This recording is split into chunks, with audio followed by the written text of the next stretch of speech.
we got into trouble. Yeah, it was quite something. That lobster was quite something. The more I think about it, the more I laugh. Lobster stock.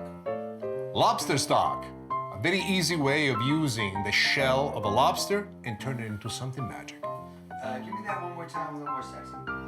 Lobster socks. Away. Lobster socks. He's the only one that got it. He's the only one that got it. We're like socks. Lobster socks. Lobster socks. Okay, one more time. Tell me a lobster stock, please. Right?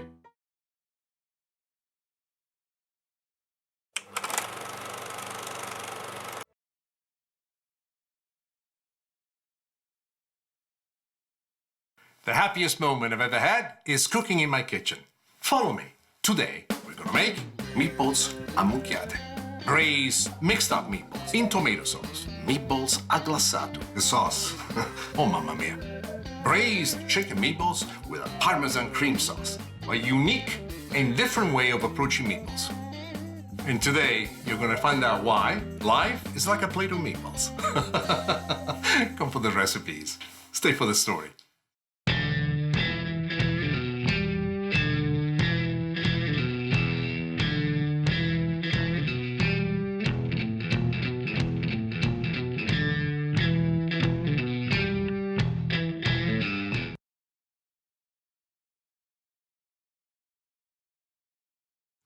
I don't know how to really tell the story because the story is based on a moment which I think might exist for everybody everywhere in the world. It's like when you come back from school and you're a young child and you open the front door and you know that mom is cooking lunch and you always pray, say, please, please. And my prayer always was, please, please, make her make meatballs.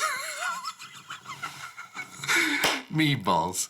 What can I say? Meatballs to this very day remains one of those things that I make for myself whenever I have a bad day, or something that I put together just to make myself smile, or to remind myself that life is beautiful.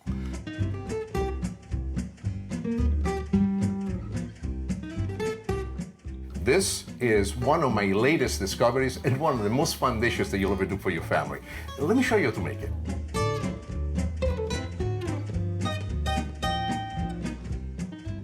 The first meat that I add is veal. Veal, I'm going to combine it with sausage. This is Italian sausage. This particular type of sausage is spicy sausage. And the reason why I like the spicy sausage is because already has an enormous amount of flavor in it. And now we're gonna add smoked bacon. Now watch this technique because it's helped me a lot. I like to turn this around as I go at it. Now, basically here we have all the meats wonderfully placed together. The next thing that we need to do is the binding agents. And I go first and foremost with the bread. This bread, as it cooks inside the sauce, not by itself, to get into the mixture of the meatballs, will make something very interesting. It will absorb the sauce. And you will notice that your meatballs will increase anywhere between a full 100% to about 150% in size. So be prepared for that as well. And the size of the meatballs, it depends on you, what you wish to do with it. So here we go. The next thing that I'm going to do is a beautiful egg in here. And now let's mix them all together.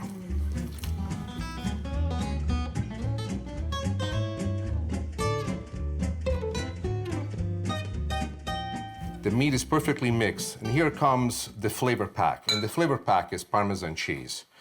And I like to add a lot. By the way, my preference would be pecorino, but in my house it's not gonna happen. My wife only likes Parmigiano. So what you want to do at this point is put it in. You notice I put no salt, no pepper. And people say, why? What do you do it this way? There is a reason why I do it this way. There's plenty of salt and pepper already into the combination of spices that are giving flavor to the sausage. To add some more at this point would be almost too much. And there you go, like this. Now, the next thing that we need to do, we need to shape these meatballs. And let me show you a little trick that you're going to love. Always have something right next to you, so you have a place where to place it. This is 1/3 of a cup. Why am I using this? I'm using this because it's very helpful in basically allow you, especially if you're making a lot of meatballs all at once, to make them all of approximately the same size. Also, what I do, I pop it right out and you see what it looks like. And this is the part that I love the most. You know, the circumference of it is perfect, but it's not done. To do the meatball, here's what we need to do. Squish it together exactly as it is. The excess that's still sticking to your finger, isn't it wonderful that you have gloves? You can just shake it off, and then you start doing this. Now, watch the position of the thumb and the palm. I create like a welcoming, and this is about the size that we're going to do all of our meatballs.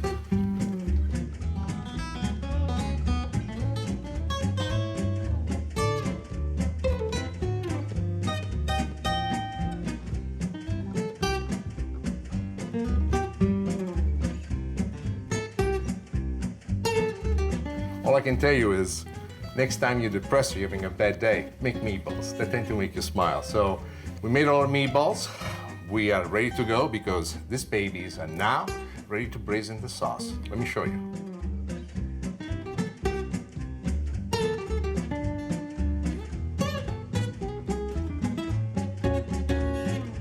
We have the oil nice and hot, reduce the heat to medium. You never want to cook beyond medium when it comes down to a sauce. And first we go with the sofrito. Here are chopped carrots, a chopped onion. The French chefs call this mirapoix.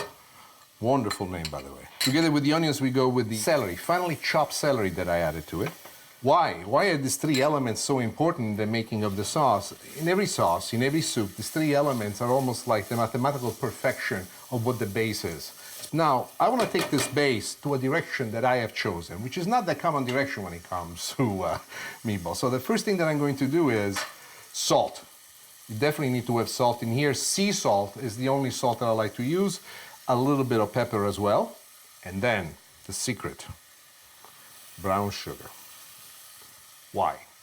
Once again, the concept of yin and yang, the concept of an idea that sometimes opposing forces result in a single force that has the dynamic of the two united forces, and a third element, a mysterious element that I call yin and yang, which really brings out the flavor. In this particular case, the reason for that can be broken down. Look, as I mash down the brown sugar, you can see the molasses already, which is part of the brown sugar, incorporating itself into the sauce. But this is just a base, and this is only on a small few ingredients. Let's go now with the herbs. Fresh herbs, very important to us. Sage. Sage is an herb that I think has an enormous amount of value, but sage seldom is paired with the likes of fresh thyme. You can use dry spices, but keep in mind that the amounts need to be a half, because when the spice is dried in the production of dry spices, the volume reduces almost by 50%. And the last thing that I like to do is a little bit of addition of parsley. Nice green parsley. We're gonna let this cook a little bit longer until it softens up. We're still doing this on medium heat.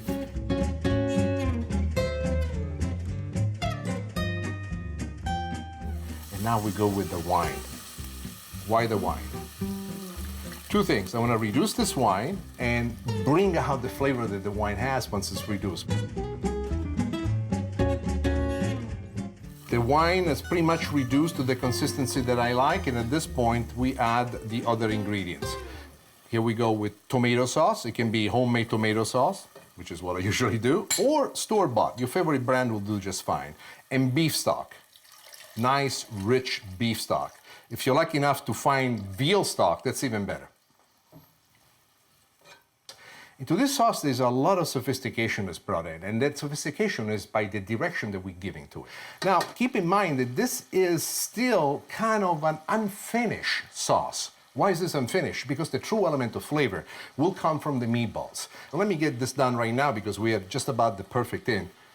As we add the meatballs, in the process of braising inside the sauce, they gently cook, and they have a completely different structure of the type of meatballs that you're accustomed. This has to now braise for about 35 to 40 minutes. And what you will notice is two things. Not only the sauce will have dramatically reduced, and as I cook it with no cover on it, because I want this free evaporation of all the liquids in there. And when you're left with this so intensified, so full of flavor, it's absolutely spectacular. So for right now, let's just let these meatballs be, and we'll come back once they're braised for 35 minutes.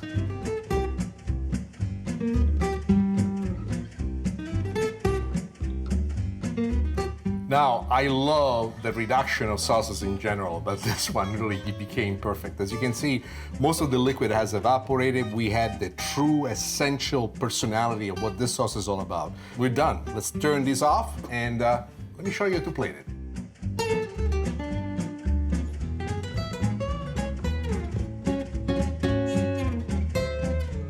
Now, to you, these are just meatballs. I call them mixed up meatballs.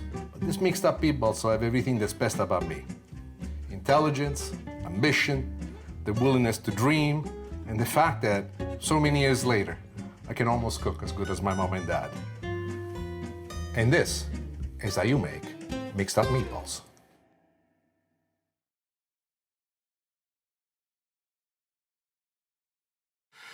Meatballs in every form, in every tradition, because they're not just Italian. I mean, everybody makes meatballs. I discovered so many different recipes from all over the world with different ingredients that have inspired me. But when I make it for myself, when I really need to reconnect, I need to make them exactly the way my family used to make it, the way my grandma used to make it, the way my mom used to make it.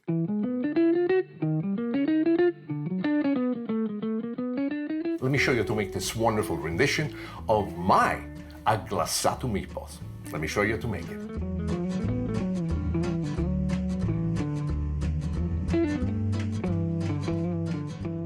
In this particular recipe for the meatballs, even though the ingredients are very simple and techniques are very similar, the most important part is to actually reverse some of the ingredients. And meaning, first we add the bread, then I add the egg in it, and then I add the cheese. By the way, this is Parmesan cheese that I had it finely ground. The bread I shredded instead of chopping or cutting. By shredding it, I put it into a food processor, just give it a couple of quick whips. Now I'm going to be adding the meat, and immediately I will start to mold the meat into the mixture. So here we go. This is basic beef. Whatever grade you can get your hands on it. Usually what I like to do is 90% to beef and 10% fat. Usual technique, you turn the bowl. You want to incorporate the bread so that by the time we're done with the mixing of everything, you no longer see the difference between the bread and the meat. Why is this important? Well, the technique is very Sicilian. I mean, Sicilian moms and grandmas all throughout the years that they made meatballs, they made the piece of meat go even further by adding a lot of bread, usually cut in cubes. And you could always see the cubes inside the meatballs. Is that a problem? Not at all. They taste fantastic. This one, I just wanted to see if I could make it a little bit elegant. Just about ready to go. This is a 1/3 cup. You don't need to use the technique, but it allows you to make all the meatballs roughly almost the same size.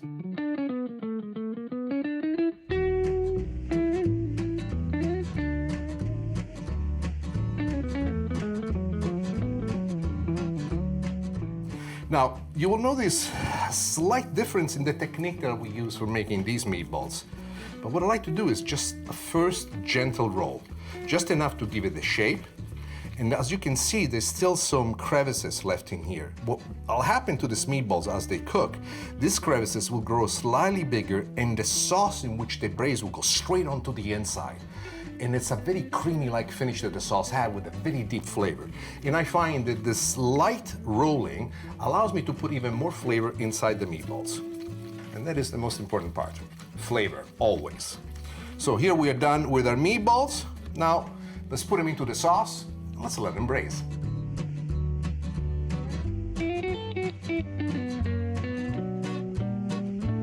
What we have in here is some olive oil that's getting nice and warm. We're cooking this on very low heat, so all that we have in there is medium heat. So we go with a lot of white onions like these.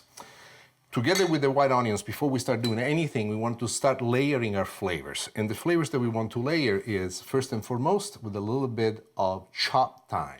Here's a surprise for me too. In the later years, I started experimenting with different things and I started to get really connected to the idea of opposites collaborating together. So what I'm going to do, I'm going to add a little bit of brown sugar. And together with the brown sugar, I'm going to go a little bit of pepper and a little bit of salt. This base is something that needs to be cooked very long and very low heat. So the first thing that I want to do is to just mix everything together so that you can see it nicely incorporated, especially the brown sugar into the onion. That's all that we want to do. And we want to turn this into a cream. But how are we going to get it there? Well, the secret is a Sicilian wine known as Marsala, from the town of Marsala in Sicily. Another great thing is that a Sicilians invented by mistake. And we're going to add the Marsala wine right here onto our onions. We're going to bring this first to a gentle boil by cranking up the heat, but very gentle. As soon as it gets to a little bit of the bubbles forming, we're going to reduce this to medium-low.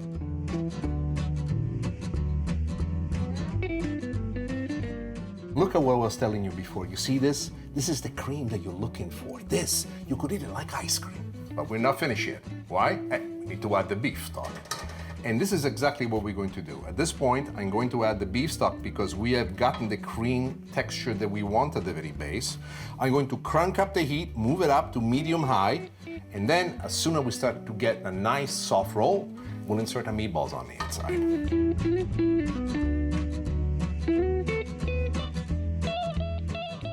Here we have our sauce simmering away the way we want to. Actually, it's a gentle boil. And I like to start with a gentle boil. And at this point, gently we start introducing the meatballs into the sauce.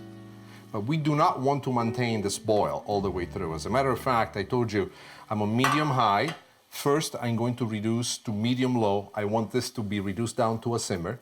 And what we want to do at this point is to let these meatballs cook, simmer inside the sauce. I'm going to stop stirring, I'm going to let this be, and we're going to wait until it simmers for the next 40 minutes and it gets to the texture that we like.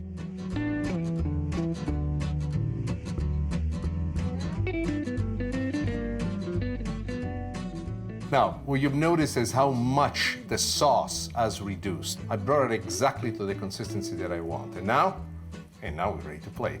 Let me show you how.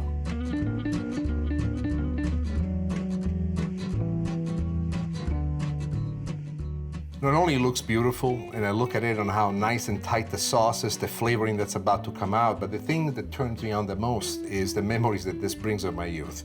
The fact that I'm able to reproduce it in my maturity makes me happy. And the fact that I get to share it with you, I hope that you will have many happy moments with your family sharing this dish, which is very easy to make. It's inexpensive, and it's full of flavor. And this, ladies and gentlemen, this is how you make meatballs a glassato, Sicilian style.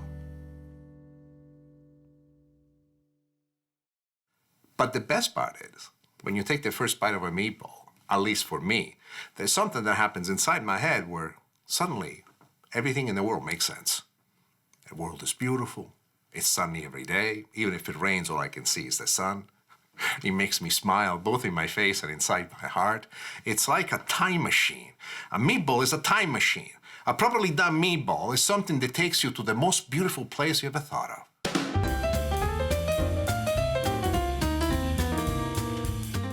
Let me show you how to make chicken meatballs with a Parmesan cream sauce.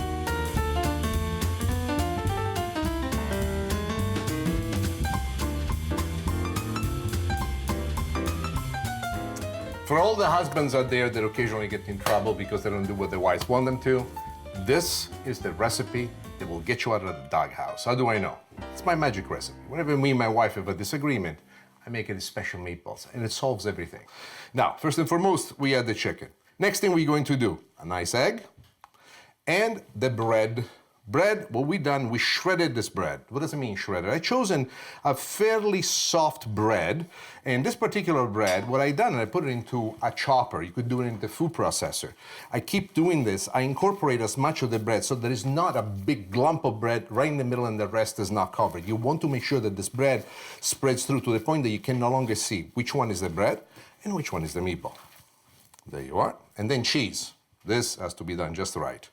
Parmigiano Reggiano is what you need to use. If you don't use Parmigiano Reggiano, you can use any cheese you want. Me, I love Romano. But will I ever get Romano again? I don't think so. My wife hates it. So every time I make a batch for her and a batch for me. That's the only way you can resolve it. Remember, peace at home is far more important than anything else you can imagine. All right? Now, let's shape this into meatballs. Once again, here I go with my 1/3 cup that I use as a measure. And so what I want to do is make it as much as this, and then what I love, it allows you to just do the same movement over and over, and then focus on how to roll it.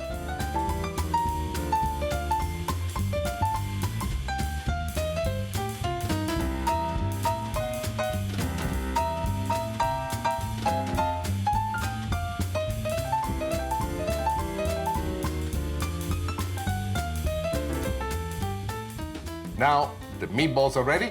Let's braise it.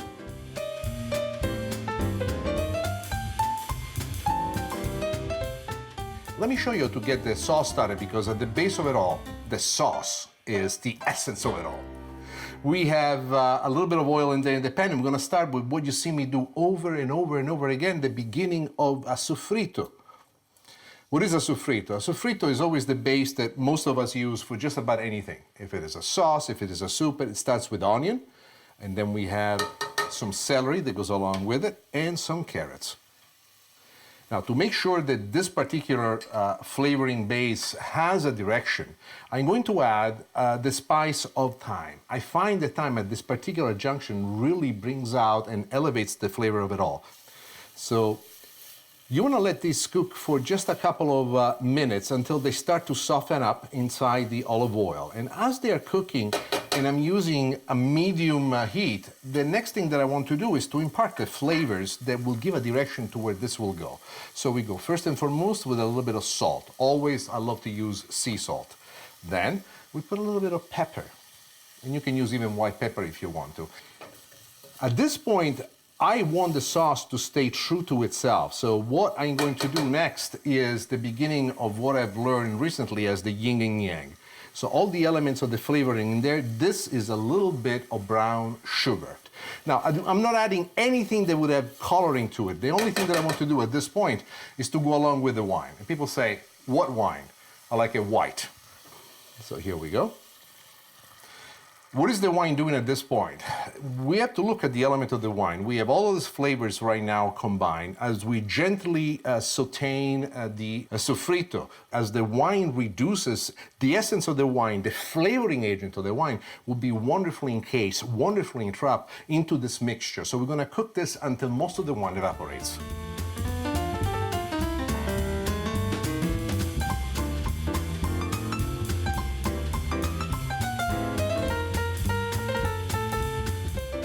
Now, the wine has reduced just about to where we want to have, and now we go with the other ingredients.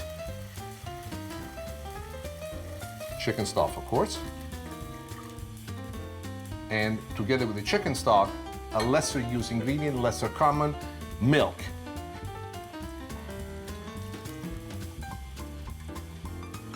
Now, we're gonna crank up the heat, and we're gonna bring this to a boil.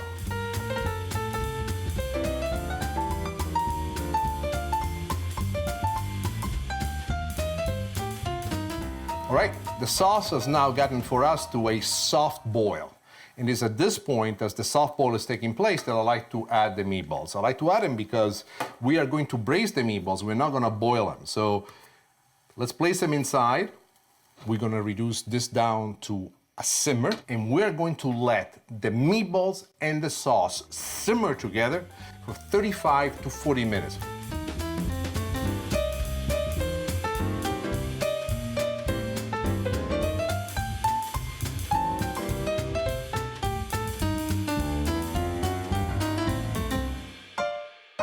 The most exciting thing has happened. The sauce has reduced perfectly. The meatballs are braised into the sauce. They're wonderful and tender. The first thing that we want to do, at this point, the meatballs are cooked perfect. I want to take them out, and we are going to keep them warm here while we finish the sauce. Let's talk about the sauce for a moment. Do you remember the beautiful sofrito that we put in? And here you can see a little bit of the carrots, but the sauce is not finished, in spite of the fact it's pretty close to the consistency that I want. The first thing that I like to do with the sauce is to add a little bit of grated Parmesan cheese. And this is what we're going to do. This is going to give the sauce the element that we want. And then when you're at this point, I want to make sure that you have the heat on medium-low and stir the cheese on the inside. This already thickens up the sauce quite a great deal. Make sure that you break down the cheese so that the cheese is completely on it. At this point, what I like to do, once all the cheese has melted, I want to turn off the heat completely. There is plenty of heat. The next addition is the last ingredient, is butter, softened butter. All that we want to do at this point is to just melt the butter in there. This butter will work as a binding agent full of creaminess and butteriness to it, giving an elevation of flavor as you've never seen before. Well, the sauce is ready, the meatballs are ready. Let me show you how to plate these guys.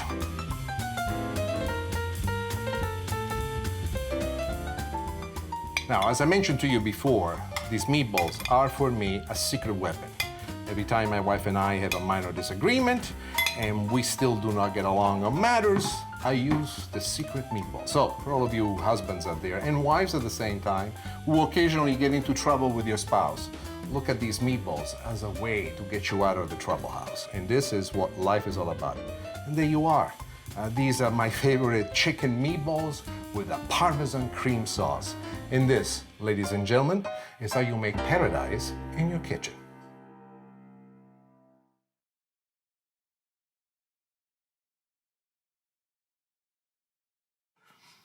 You human beings like me, I'm sure that from time to time we all get some good days and some bad days. But if you should ever get a bad day, think about this.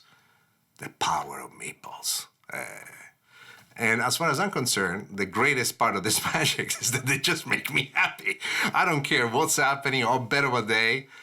There is great fortune in understanding, with every bite that you take, how lucky you are that you're able to assemble these fabulous, fabulous flavors. So, at night, when I say my prayers, before I close my eyes, before I go to bed, I always say to God, and thank you for teaching me how to make these meatballs.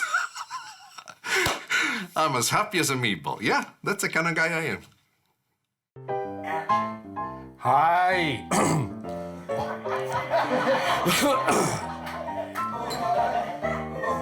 Braise meat, meatballs in tomato sauce. Or, as you all know it, meatballs. Braised meat balls in tomato. Ready? Hold on, everybody silent.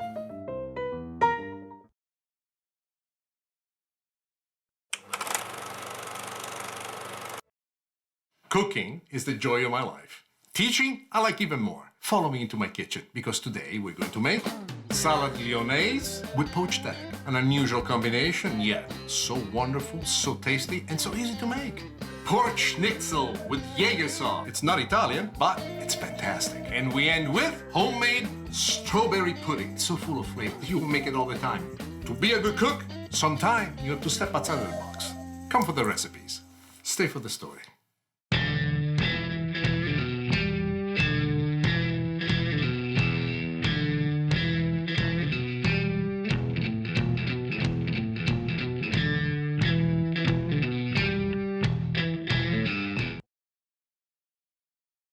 One of the rules about learning is if somebody's trying to teach you something, you may want to shut up and listen, especially if it's something that is new to you, if it's a way to handle a spice, if it's how to heat a spice, how to treat a particular protein.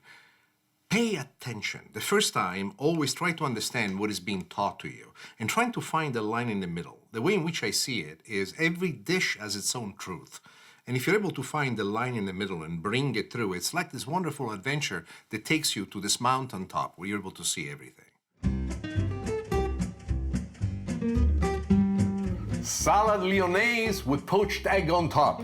This is a salad that saved my life. Why? We were in Paris with my wife, we're having a terrible day, we're getting upset at each other until they served us the salad. And after that, I felt wonderful. As a matter of fact, I hugged her and I kissed her too. So, next time you're in trouble, this might be the salad you want to try. Let me show you how to make it.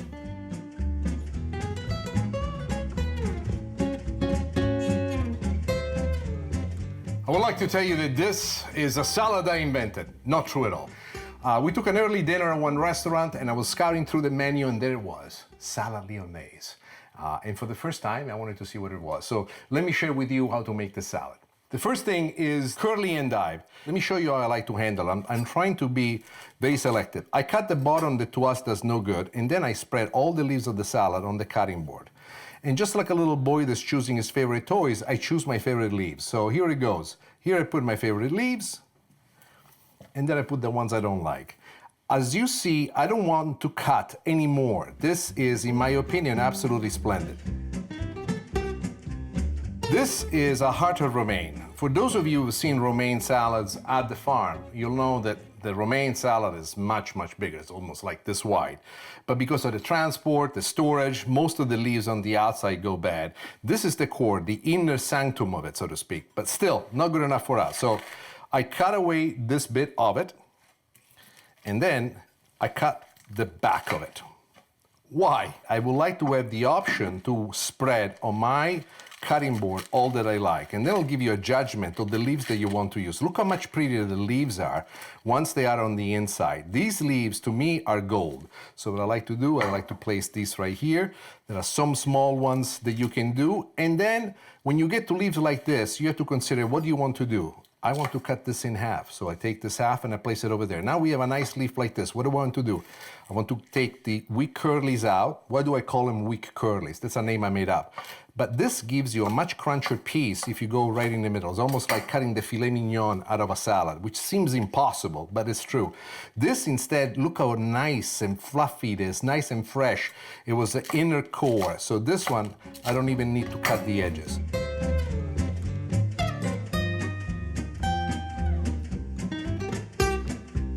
That's good enough for a single serving. And now, let me show you how to make the dressing. The salad dressing is very simple to make because we are really counting in the making of this dressing on the power of the mustard. In this case, we have a nice deep grain mustard that we place right in here. Then a little bit of extra virgin olive oil. It is not the French way, but it's the way I like it. And then just a touch of lemon juice. And then a little bit of vinegar. White vinegar. It is at this point that you should ask yourself, you know, Nick, I love the idea of this, but wouldn't it be nice if it was sweeter? And you're right. And that's a pinch of brown sugar. This yin and yang between all the elements of the sour, the tart, the sugar, the sweet is going to be fantastic. Now, let's turn this into a nice dressing. And that's exactly what we want to do. Remember, a dressing becomes a dressing once the olive oil emulsifies. What does it mean it emulsifies? We're incorporating air into the oil. So the oil itself plumps up. As it plumps up, it thickens up, and here you see it. Look, before your very own eyes, you see how quickly this came? The little grains that are part of the mustard, these are fantastic ingredients. There are many ways that you can dress the salad. One of the fastest way is by using tools just like this, but these are the most beautiful tools. These tools, our hands, were given to us by God. And the reason why I like to do this is because I like to see all of the dressing covering the salad properly. An underdressed salad is almost like a bit of a cheat. And there we are. There's a wonderful element that I like to add at this point, croutons. You can make your own croutons or you can buy it at the store. The salad still needs a couple more additions, but they will be done at plating time. Right now, we have all the elements that we like. The last thing that I like to do is to put a little bit of pepper. Now, let me go wash my hands. When I come back, I'm going to show you how to elegantly plate the salad. You will love it.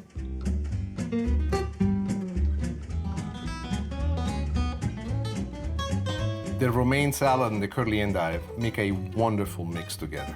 And I love placing them in here. And the stiffness that they have is just a structural thing that gives the salad a lift. Beautiful to look at it this way. The dressing is a perfect complement, and it would be great the way that it is, exactly right here, right now. But there is something more that I want to do to the salad, and I want to add it while you're watching. Now, you've seen me before in one of my previous episodes. I showed you how to make poached eggs. This salad is famous in the city of Lyon for the usage of the poached egg. And here's a wonderful poached egg that we made earlier on, and we place it right here on top of the salad. But this is not the only addition that we have. The salad is the salad that keeps on giving. She keeps on going. So the next thing that we're going to do, if you have an extra few croutons, place them around. But the true element of beauty is going to be the pancetta. I basically browned it, cooked it all the way through, and now this thing will melt into your mouth. And this one, I don't want to throw it. I just want to put it in as if there were little pearls. This is a salad that really eats like a meal. It has got the eggs. It's got the pancetta inside. Then the romaine. We've gone straight to the core. There's this personality of strength, this ambition, this willfulness. I know, I'm talking too much about a salad. Well, I think that everything that we do in life, especially when it comes to food, is a representation of who we are. And in my opinion, this is how you make the perfect lyonnaise salad.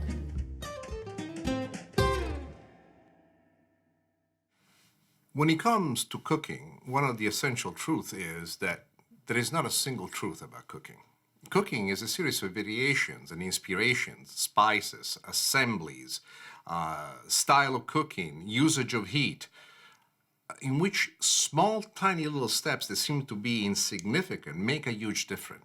The onions, for example, if you chop them really fine, or if you cut them big, they have a different flavor within the context of the dish. In some cases, you want to have them one way. Some other cases, you want to have them a different way.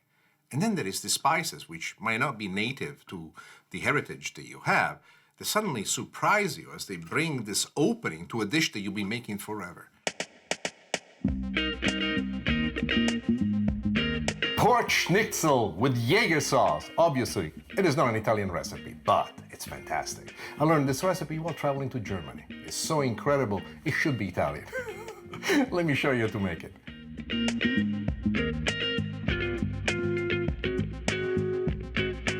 Jaeger schnitzel. I know, it's not Italian, it's German. How can it be that an Italian loves German food? Well, it conquered me. I was on vacation with my wife, we went to Germany, I learned this dish, and I loved it so much that when I came back, I made it every day for a month until I nailed it. Perfect!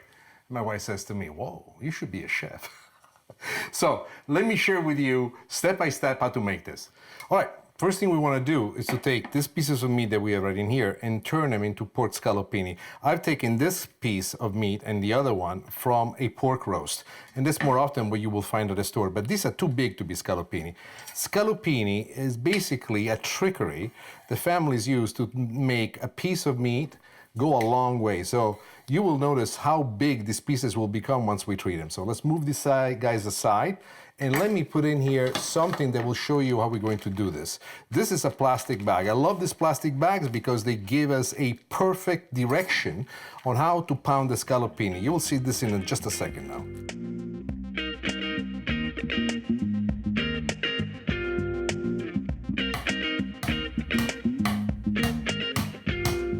The reason why we pound it and why this is important is with this strap between the two layers of plastic, we have the ability of shaping it as we wish.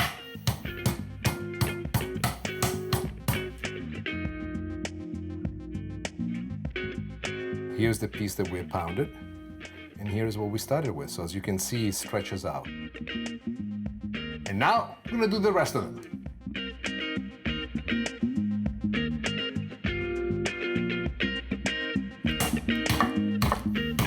You see how I blow the strength? I go middle, pull outward.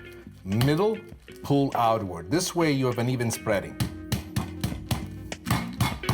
We finished pounding the scallopini. Now I want to show you how to flavor them and how to coat them with flour. So first thing that I like to do is to sprinkle them with flavor. You might ask yourself, what's in here? You can do this with regular salt and pepper. It works fantastic. But me, I got an invention in here, something that I absolutely adore. I called it the NYX Magic Rub. What is it? Onion powder, garlic powder, salt, pepper, paprika, cayenne, and of course, we put a little bit of brown sugar. Once we get to this point, we flour it. Now watch this. Flouring is just a touch that you want to do. So the biggest mistake that people make is after they flour it, they simply, like this, they put it into the pan. You see how much flour is left still? This flour will go to the bottom and will burn. So after you give it the coating, gently get rid of the excess flour. And it's like patting the back of a baby for those of you who are parents or uncles like me.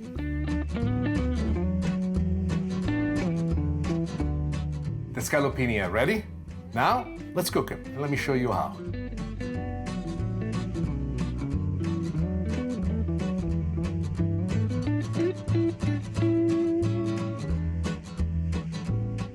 Right, let's do this.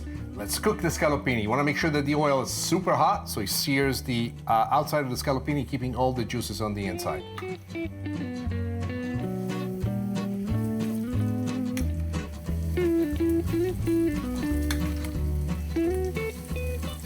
Now, one of the things that I want you to pay attention to is how do I know when the scallopini are ready? Also, we have another factor that you need to keep in mind. The flavoring that we placed on the outside of the scallopini, in a certain way, what we want to do is to almost sear it. So as you take the bite of the meat, you can taste all this layer of flavors. I would say about 2.5 minutes per is the most that you want to go with. But something like this is more like 1.5 minutes. The scallopini is fairly thin. And remember, we are not cooking this scallopini only in this pan. We just want to get them nice and brown, and then we'll finish them in the sauce.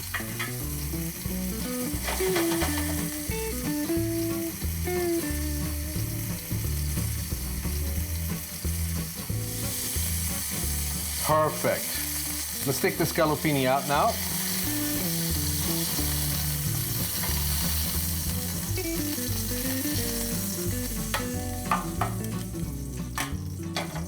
In the same pan where we cook the scallopini, we go first with some chopped onions.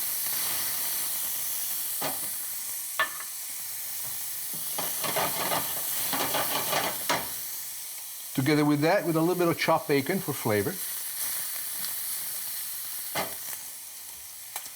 Also, what I like to do is add a few pieces of garlic. That part is all Italian, not German. Now, you have to remember that when you cook the sauce, you definitely want to turn down the heat. You don't want to cook the sauce on the high heat in which you cook the scallopini. The reason why you want to lower the heat almost to medium low is very important. The onions are going to start to pick up all the flavors that were left behind by the scallopini, the juices of the meat that you didn't see. Let me show you what I mean. Watch the pan. We add the wine now. And as we always done in all the recipes that you see me do in the past for sauces, this is exactly what we want to do right now. We're stirring about. You see as I stir, the wine comes back up to the surface. It becomes brownish in color. Those are all the brown bits that were still at the bottom. I'm gonna cook this all the way until the wine almost reduces down to a glaze.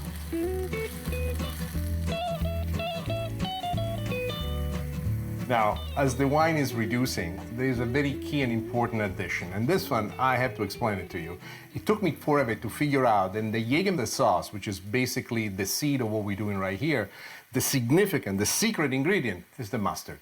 If you go for mustard, I would prefer the old-fashioned mustard, what's referred to as grain mustard. It has a much better flavor, so let me show you. The aromas that are coming out of this are splendid. I wish I could send them to you via the camera. Now we proceed with the other additions. Increase the heat a little bit more. Beef stock.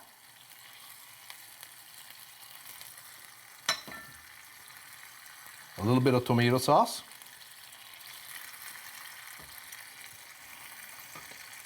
A little bit of parsley. And then stir attentively. The next step is crucial.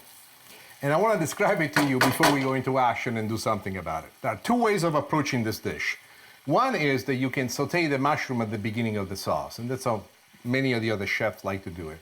I, on the other hand, want to use smaller pieces of mushroom. I'm using beach mushroom and shiitake mushroom that are cut in small pieces, and add them at the end as the sauce is reducing. Why do I do that? In the process, the sauce is going to penetrate the mushrooms even more, I find, with this technique. Let me show you.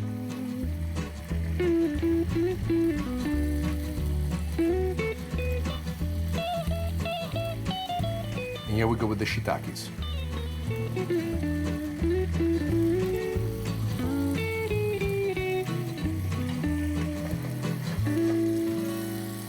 All right, the sauce is ready to accept the scallopini. No, we cannot call them scallopini. What are they called? Schnitzel. This is a German recipe. Let me show you.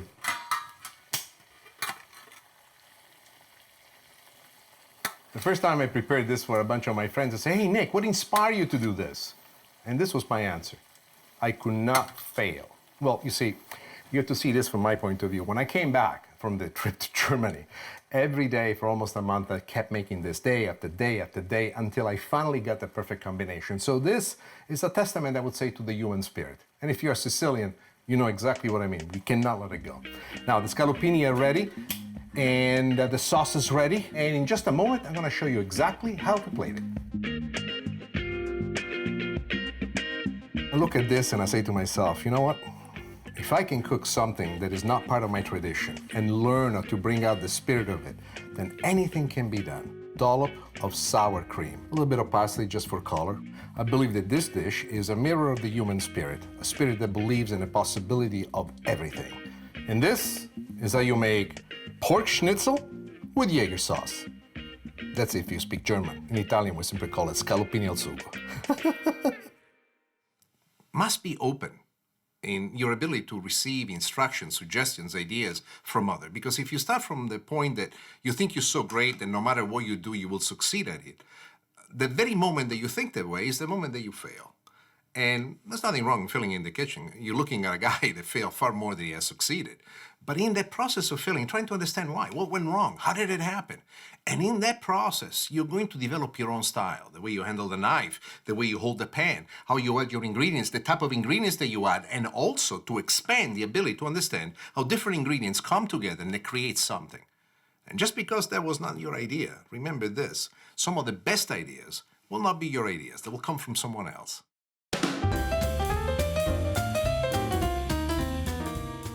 Strawberry pudding. To many people is just a little thing, a nothing thing. But to me it's a mission. As a matter of fact, this version of strawberry pudding, it's so good. I finalized it yesterday. I cannot wait to show you. It's absolutely amazing. Oh, let me show you how to make it.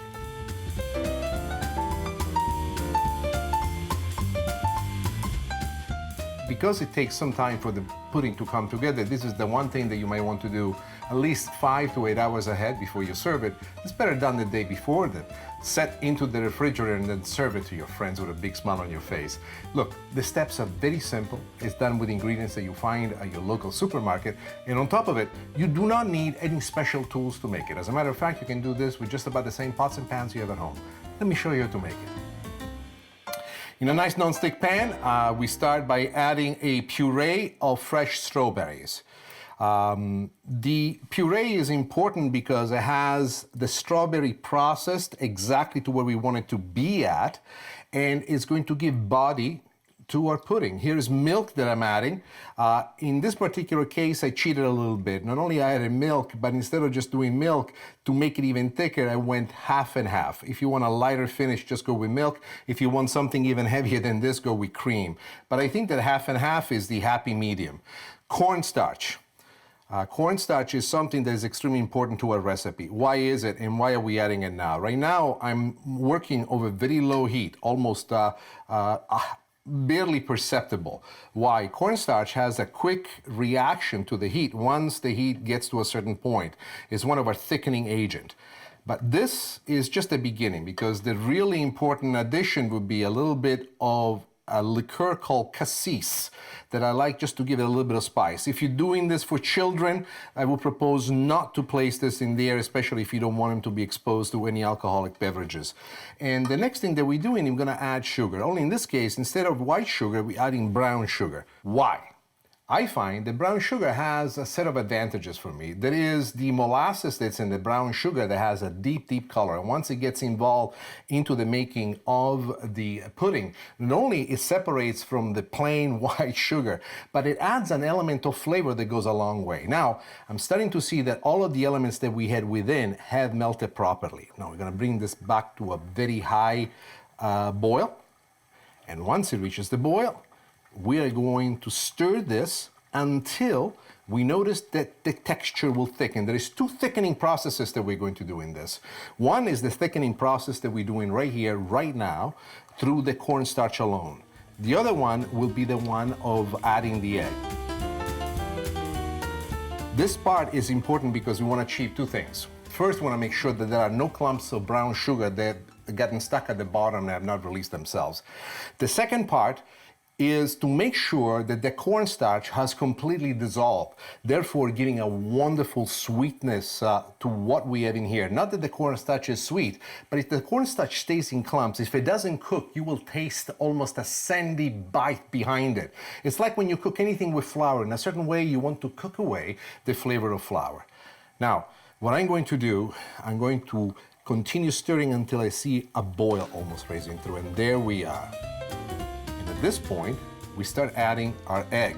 Now, I have mixed this egg yolk, and it's the only thing that we had, the egg yolk. There is no white in that. I mixed it with some milk, just so that it would give it a little bit of a length to it. What do I mean by length? It gives me the ability to add it slowly, surely, temper it into it, and make sure that as it thickens the volume of this, it doesn't get lost. Now, this part is very, very delicate. You want to continue stirring, you want to see the thickening of it, but if you go over a certain amount, you're going to be in trouble, meaning that what will happen is that the eggs will curdle and they'll become too hard. I see that the thickening is exactly what I want it to be. At this point, I completely turn off the heat and move the pan away from the heat, and you keep stirring. Why move it away from the heat? Even though it's on that portion of the stove, it has heated up through all the activity that we've done so far. The next thing that we want to do at this point is plate it and have a real fun way of doing it, something that's fantastic for parties. Let me show you how to do it. What I decided to do is to use a martini glass. And martini glass are spectacular for this. Now, this will not thicken up until it becomes cold and it's spent some time in the refrigerator. I would say a minimum of 5, more surely 8 hours is what it takes. So what I like to do is to fill it up to here. And then, when you do this for yourself at home, you bring this into the refrigerator and you let it rest overnight.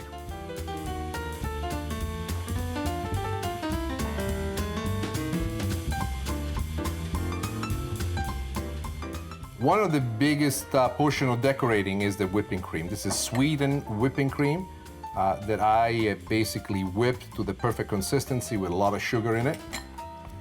But what I want to show you is this. This is a regular strawberry. So take a look at the strawberry because we're now going to do a very simple trick to it. We're gonna cut it right down the middle. Why? I like the fact that it becomes a wonderful piece of decoration, and here she is. What I think this pudding does have is a shot of courage. It makes you feel as if you can do anything you put your mind to it.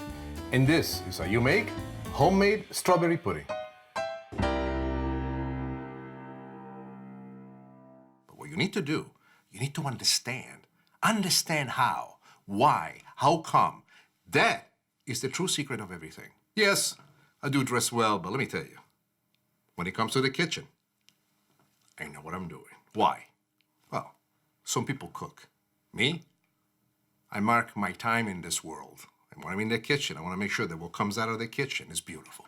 That you can only do if you listen and somebody's trying to teach you something. So don't be like me. Shut up. Listen sometime. It works. Salad mayonnaise with poached egg. Salad. Okay. I got a future in comedy. Yeah, you do. Action there. Salad, mayonnaise with poached egg. Good, there's no planes. Oh, it's a miracle. Let's do this over again. This is, in my opinion, absolutely splendid. Pork cutlet schnitzel with spätzle. That alone, it's a miracle. Can you believe I could say that without tripping myself up? And I'm still doing it. It's a good day.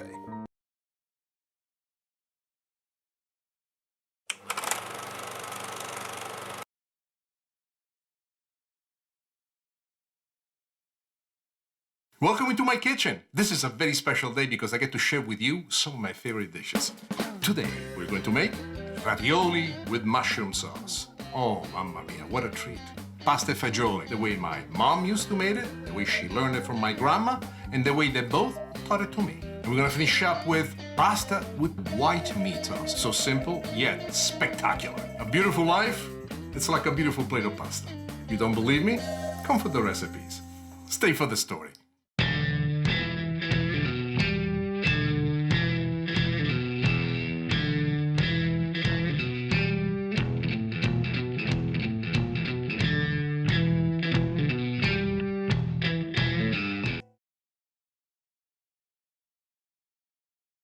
How do you explain to somebody the meaning of pasta?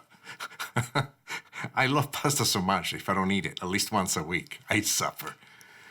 Pasta is more of a depiction of a condition of us as happy people, as Sicilians. But pasta is also the skillfulness that shows how somebody of modest means can take the flour, the egg, the water, the oil that makes the pasta, and mix it together with a sauce. And when combined together, these dishes, in my opinion, are even more spectacular than what one could get at the best of all restaurants in all of Rome or all of Paris, for that matter.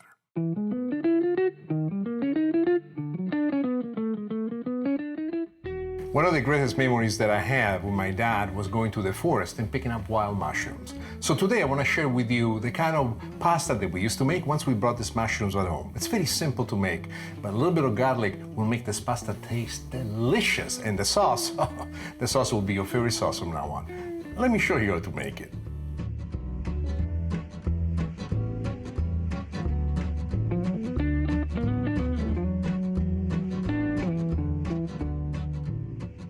mushroom pasta. Why do I love it? Very simple. First, it reminds me of my days with my mom, my dad, my brother. We used to go to the forest of the Ficuzza in the central part of Sicily and hunt for wild mushrooms. Wild mushrooms also are my favorite dish, and my wife absolutely adores it. Let me show you exactly what I intend to do and how we get there. Some of these rules cannot be broken. Red pepper flakes. Why am I doing this?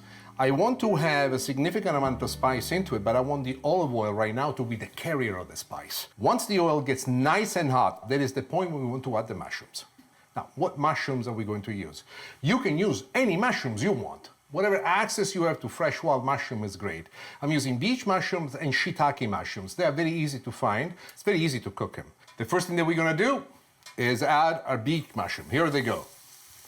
What I love about these mushrooms is this fantastic shape that they have. And they maintain it. It looks like somebody put a whole big mushrooms into the refrigerator and shrunk it down.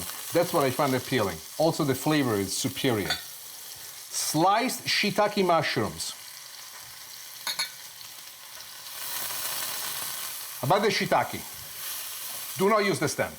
You can't. The stem is so hard, it's like a piece of wood. So one of the things that you need to do when you slice them, get rid of the stem, and then just slice the cap.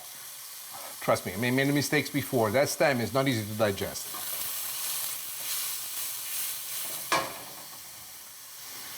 While the mushrooms are cooking, what I like to do is add the ravioli to the pasta water. People ask me, is this only for ravioli? I don't know. Today I felt like ravioli and I went for it. And ravioli also cook fairly quickly. But the most important thing for you to think about it is that you can use this with any cut of pasta that you want. Spaghetti would be fantastic, rigatoni, tortiglioni, ziti, excellent cuts of pasta with unique looks and feels of their own that match perfectly to this. This is the point now when we add our spices. First, we go with the salt. Then we go with the pepper. Just because lately this has been my passion, we go with my special secret spice. You know the mix here. Onion powder, garlic powder, paprika, salt, pepper, brown sugar. Once you got it all covered with the spices, guarda. The reason why I love using this pen is because I cannot make a mistake. Has it ever happened to you that you're trying to impress somebody in the kitchen, you go and you flip something and it flips all over the kitchen? Trust me, I've done it so many times. This is fun because it has high walls, it's basically a big ball, and every time I do it, it bangs on the front and it goes right back down, and it still makes me look as if I am super cool. Now, the one thing that you can see here is the beautiful coloring that they're picking right here. Now, this is extremely important. You always see me in my recipe to always add the garlic cut thick, but that's not what we want to do here. We go with simple chopped garlic. Why? We're cooking on high heat, we're cooking quickly, we want the garlic to immediately impact the flavor into the mushroom, and at the same time, not to stay there for too long. And in this particular sauté is wonderful. That is parsley, chopped parsley. You could also use chives instead of parsley, or thyme if you wanted to. Now we go white wine. Sauvignon Blanc as well.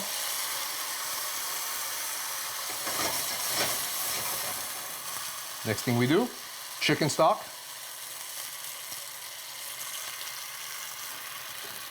And a little bit of cream. Now, this is a sauce that cooks very quickly. We're pretty much just a few minutes away from this sauce being ready.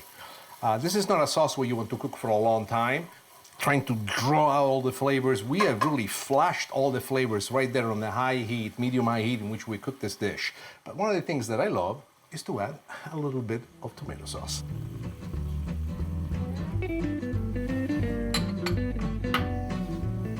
The tomato sauce changes the color slightly. This color that you see, pinkish color, is also known as cardinal red. Salsa del Cardinale is another Italian specialty that often involves the mixture of tomato sauce and cream. The sauce at this point is just about perfect. We can keep it warm until our ravioli are ready, and then we'll finish the ravioli into the sauce.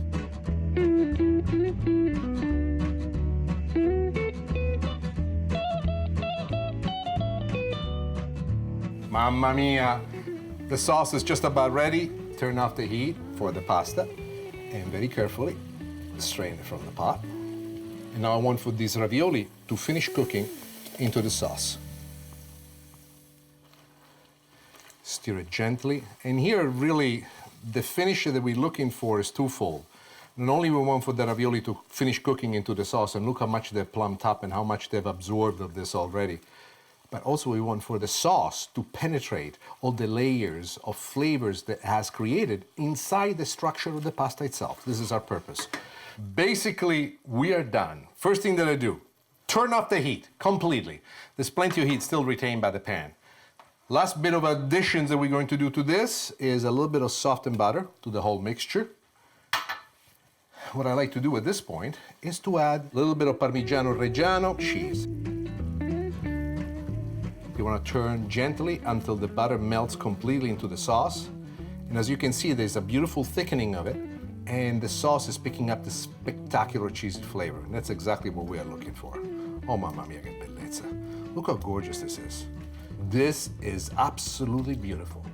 Now, we're ready to plate.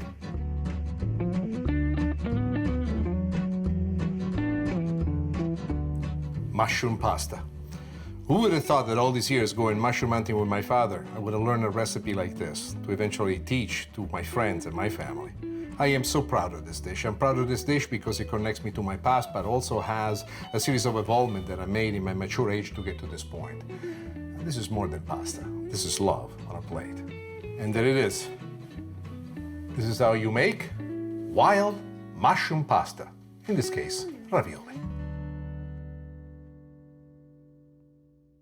I am not the smartest businessman who ever lived. I am not as rich as I would like to be, but I'm a very lucky man who is far richer than he expects to be, because if there's a plate of pasta to be cooked, this hands, this brain, and this heart, they put together masterpieces.